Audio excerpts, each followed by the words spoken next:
Hi! I've been living in Japan for over 6 years now, and my husband is Japanese, and I'm a stay-at-home mom to my son, Shun-chan. Here are 10 things that are normal in Japanese culture that I've adapted to my own life. 1. Jumping into something controversial, bed sharing. Now please note that I am talking about bed sharing once children are older. Bed sharing with a newborn is common in Japan still, but it's not something I consider to be risk-free. So personally, I would use a sidecar crib for safety. But I'm talking about bed sharing once children are like toddler age until they desire to sleep on their own, which could be not until they're 9 or 10 or sometimes even older. When I was pregnant, my husband told me he wanted to bed share, and I was really against it at the time. In the West, I think we tend to consider bed sharing as detrimental to marriages and intimacy, and I've even seen people claiming that bed sharing into childhood is spoiling children or can negatively affect their emotional development. I grew up hearing these things, so that is what I believed too. Hey, dozo. I changed my mind pretty quickly once I had my son. Now that we've been bed sharing as a family, I have a completely different perspective on it. First of all, I feel like our bedroom is now a family room for us. It's a fun place to read books in and spend Sunday mornings, and bedtime is like family bonding time almost. I don't feel like my husband and I need our own room for our marriage. We both have our own spaces in our house, so that's good enough for us.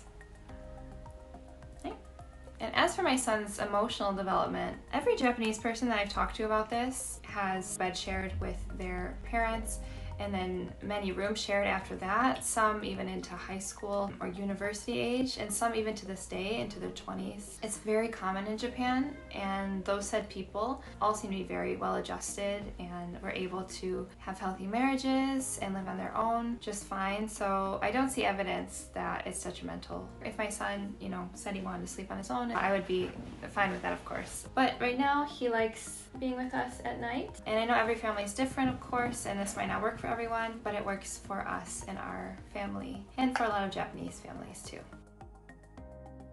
2. Kanki, or changing the air. Most Japanese people will open many windows in their house every day, especially before leaving the house, to change the air in the room. I don't hold the belief that air conditioning is bad like some Japanese people do, but I do feel like our house is cleaner and I feel healthier since I've started kankiing every day. Basically every morning before I leave the bedroom, I open up all the windows. I keep the hallway windows open. If I go upstairs for a while, I'll open the windows downstairs. I close the windows, of course, when you want to use air conditioning. I didn't really do this in the US. If I was cleaning or if the weather was nice, I might open the window, but I didn't see the need to do it every day. Mold is a problem in Japan, so that's another reason why people do it often, I think. I do think people can be a bit excessive with it, namely like schools with all the windows open completely in the winter, even though it's unbelievably cold.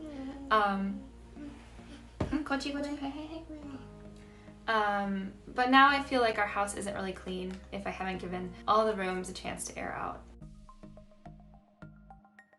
3. Ugai. This might very well be a wives' tale, but in Japan, when people come inside from being outside a while, they will do ugai or gargle. I always wash my hands after coming home, but the idea of gargling to ward off colds or stay healthy was never taught to me in my country. Basically, I guess the idea is that by gargling and spitting out the water, you're cleaning your throat and mouth. At first I thought it was kind of strange, but then I realized that even though I'm not sure if it's scientifically accurate or not, it can't hurt and might even help, so why not? Kochi? When I was working, I didn't love that some people did this in the same sink that people take drinking water from, though. Obviously, they aren't doing that too much right now, I don't think, with COVID and everything, but it's kind of become second nature to me to gargle now when I come home to my own house.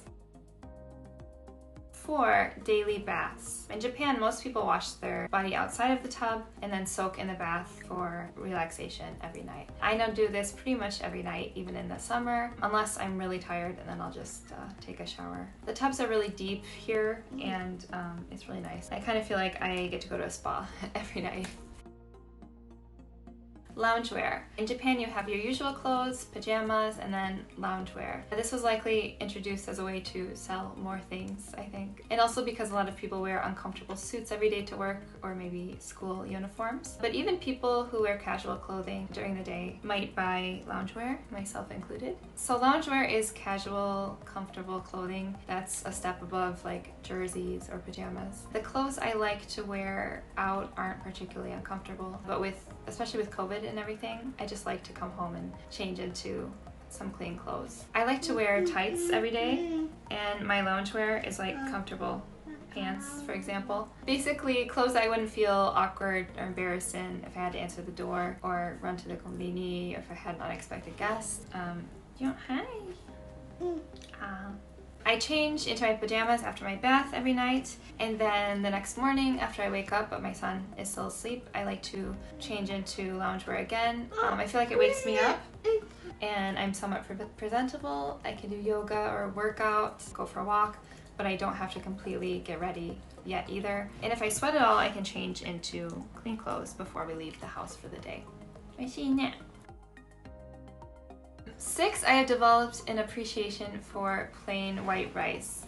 Growing up in the US, I'd sometimes have rice with butter and salt, Thai or Chinese fried rice, but besides I didn't have a whole lot of rice in my diet in general. And when I came to Japan, I felt like I wanted to flavor the plain white rice that comes with meals. I developed an appreciation for white rice after being in the hospital here, where I could only have white rice, broth, and fruit for a few weeks. If you want to know about that very long story, I made a 3-part video that I will link in the description. But that rice was delicious, and after that I really started to notice the difference between well-cooked rice at different restaurants, and I started to really love it and crave it with meals. I find myself getting full very quickly from it though, so I don't have as much as other people, but I definitely understand why Japanese people love their white rice. You love rice too, right, Shun-chan?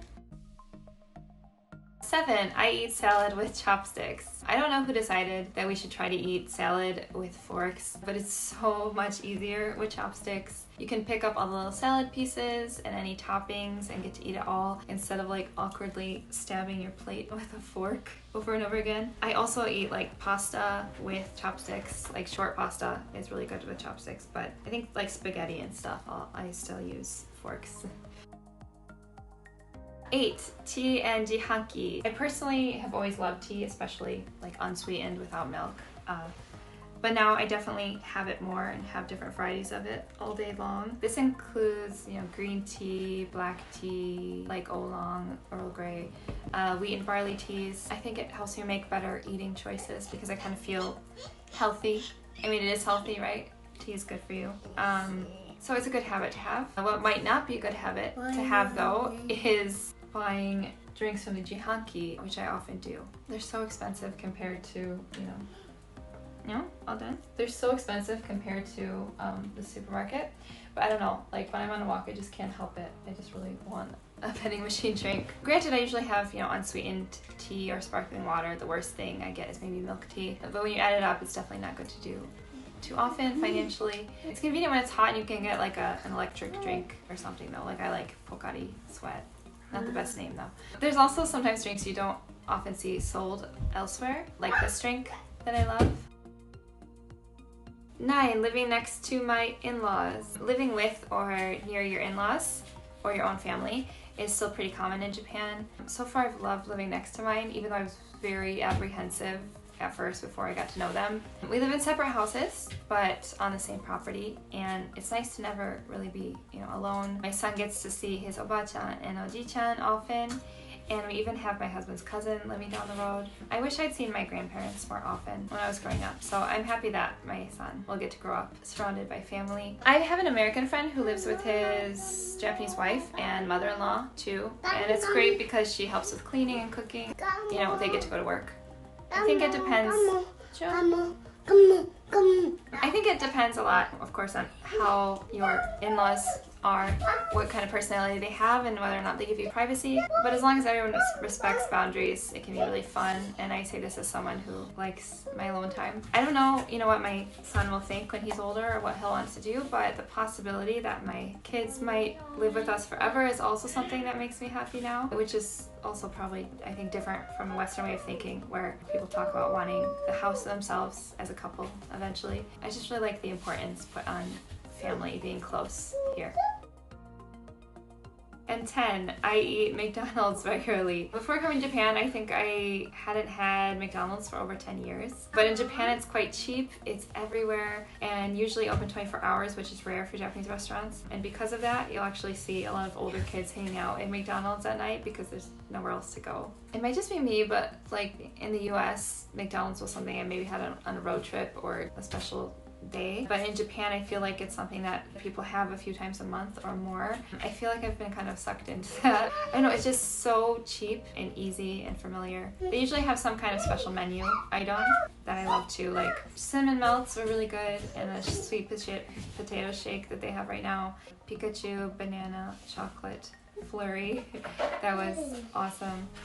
Plus, now that I have a son, the Happy Meal called Happy Set in Japan, those toys are really cool, and they're like Japanese character themed. Bosh. This is a cup, sweetie. I don't think I ever really experienced culture shock per se, since I knew a lot about Japan before coming here. But reflecting on the years I've been here, I've definitely changed my mind about a lot of things. And my lifestyle has definitely changed as well. I mean, of course, even just marrying a Japanese person will do that, or becoming a mom will do that. But yeah. Let me know what you think about these things, and if you live in Japan, if there's anything that you've started doing. Thank you for watching. I'll be putting out Japan-related videos every month, so I hope to see you again. Bye bye. No. Yellow, yeah. Goodbye. Yellow, yeah, yellow. Bye bye. Bye bye. Bye bye. Yeah, Shun-chan is yellow. Yellow. Yellow.